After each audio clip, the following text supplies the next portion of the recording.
Welcome to Garden Wise Adventures. My name is Malie, and today it's late evening. It's beginning week of March, and it's time for another Plant of the Week video. This week's video is going to be on another drought-tolerant grass, and that's Calamagrostis acutiflora, which is feather reed grass. And the grass that I have is one of the many varieties of feather reed grass. So let me show you what I have, talk about the varieties, and talk to you about how easy they are to grow. Now, like I said, it is the beginning of March, and it's just about time to cut my grasses back.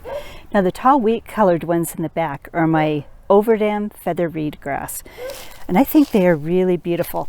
Now, these are quite old. They are probably, I would say, maybe 8 years old. They've been divided a couple of times, and they're starting to fade a little bit.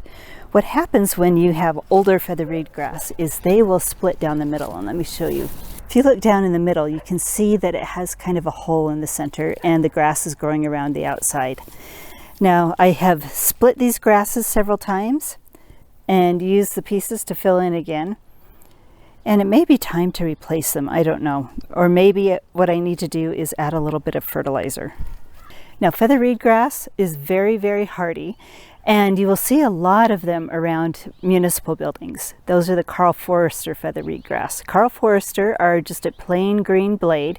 They get approximately 4 to 6 feet tall, 2 to 3 feet wide, and they can tolerate just about any conditions. In the summer, the overdam feather reed grass that I have has a beautiful silver variegation to the leaf. There's another one that I know of called Avalanche, and it's got a golden variegation.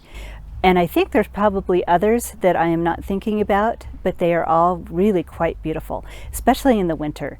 Feather reed grass is one of the prettiest grasses you can have over the winter. Now, all feather reed grasses are very hardy. They can tolerate just about anything. They're most suited to clay soil that stays a little bit moist, but they are exceptionally drought tolerant when they get older. They can also adapt easily to just about any type of soil. That's why you see them around so many municipal buildings, is they are very, very easy to grow.